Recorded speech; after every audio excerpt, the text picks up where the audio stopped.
They said a man in coveralls couldn't possibly understand a machine worth $50 million. But that day in Chicago, inside the glass-walled factory of Orion Dynamics, the man everyone thought was invisible turned out to be the only one who could save it. It started with a joke, cruel sharp, designed to humiliate. The CEO, Bradley Cole, smirked in front of 200 employees, investors, board members, and reporters. Sparks still hissed from the wreckage of the company's prototype engine. He pointed toward the quiet janitor standing near the emergency exit and sneered. Maybe we should ask the cleaner. I'm sure he knows everything about advanced robotics. Laughter didn't come, just a tense silence and the sick stench of burnt circuitry. Bradley thought he'd shifted the spotlight off himself. What he didn't know was that he'd just handed that janitor the microphone of his life. 3 days earlier, Bradley had been king of the mountain. His startup promised to revolutionize mechanical systems, an adaptive engine powered by AI that could change manufacturing, aerospace, even defense. Investors were circling the IPO was a week away, and glossy magazines had already declared him the next Elon Musk. He thrived on applause, on big words, on being the loudest guy in the room. But machines don't care about charisma. Machines whisper truths only certain ears can hear. That whisper had been ignored all week. A small fluctuation here, a weird vibration there as lead engineers brushed it off. By Wednesday evening, the small glitch became catastrophic failure. And by Thursday morning, in front of cameras and investors, the crown jewel of Orion Dynamics tore itself apart like a beast in pain. The IPO wasn't just in trouble, it was dead. Enter Samuel Carter. 54, broad-shouldered, gray at the temples, wearing the navy blue coveralls with Sam stitched above the chest. For 8 years, he'd polished those glass walls, mopped those spotless factory floors, emptied the trash while executives strutted past without eye contact. He moved like a shadow, quiet, steady. People saw a janitor. What they didn't see was the man who once kept submarines alive beneath 700 feet of ocean, who could diagnose a reactor problem by the tone of a vibration through steel. What they didn't see was the Navy's youngest propulsion chief of his era, a man burned by politics, stripped of clearance, forced into silence. Bradley's sarcasm should have pushed Sam back into the shadows. Instead, Sam stepped forward. He didn't raise his voice, didn't puff out his chest. He simply said, "Actually, I might have some ideas." The crowd shifted like someone had opened a window. Murmurs rose. And from the back of the room, a crisp voice cut through Dr. Lillian Vega, a living legend in engineering there unannounced.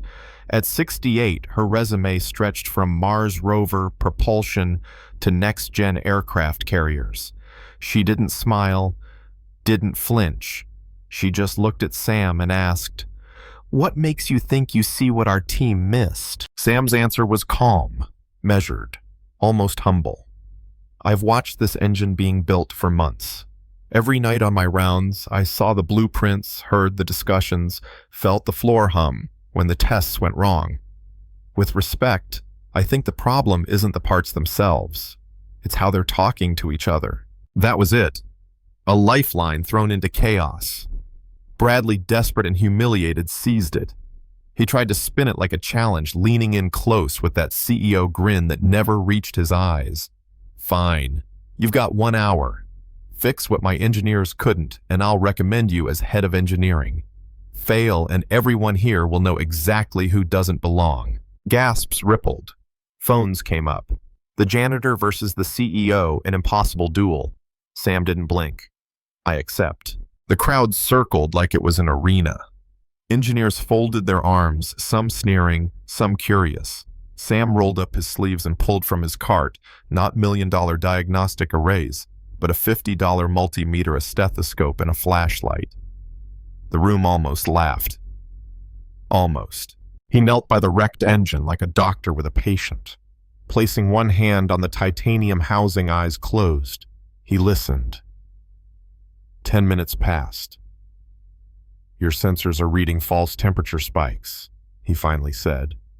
Not because of cooling failure, but because of vibration resonance.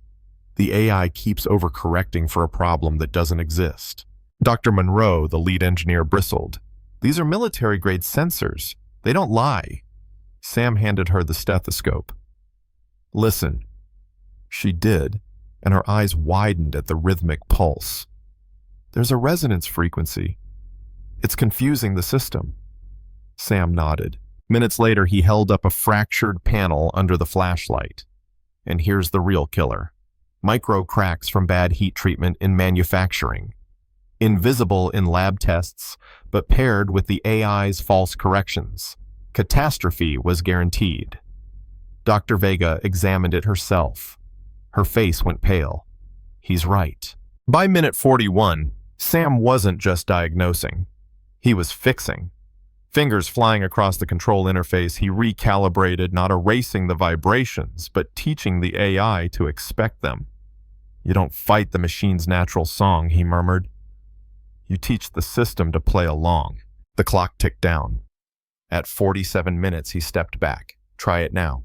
The engine purred to life, smooth, confident, almost joyful. Stress tests rose. Moderate load, maximum load. Instead of tearing apart, it roared stronger than ever. Performance 20% beyond the original specs. The floor shook with applause. Dr. Vega was the first to clap, slow and deliberate, until the whole factory thundered. Bradley stood frozen, color draining from his face. His joke had just built a hero, and the promise he made head of engineering hung in the air, witnessed by 200 people, and now, thanks to phones, millions online. Days later, Sam sat at the long mahogany boardroom table. Dr. Vega laid out not just his triumph, but 8 years of ignored reports he'd quietly filed. 17 times he had flagged issues. 17 times dismissed without even eye contact. Now, the video of Bradley sneering, "Maybe we should ask the janitor," was viral with the hashtag #RespectSam. The board had no choice. Bradley was stripped of power, shunted into a ceremonial role. Sam was promoted formally this time, not by accident or desperation, but by recognition. He didn't stop there. His first request. My team of custodians, the ones who treated me with dignity every night, give them promotions too. He built mentorship programs, elevated dozens of overlooked employees, and turned Orion Dynamics into a company that listened from the bottom up. Within 18 months, their IPO not only recovered, but shattered records.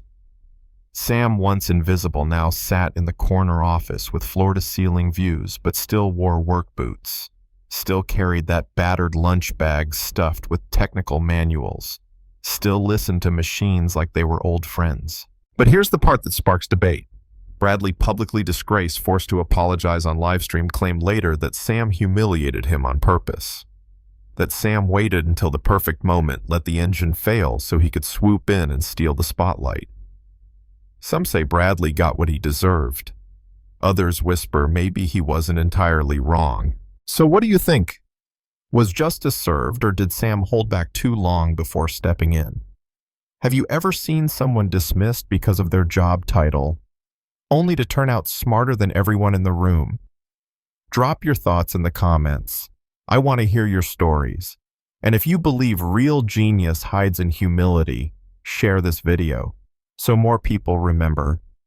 Sometimes the janitor is the only one who can fix the engine.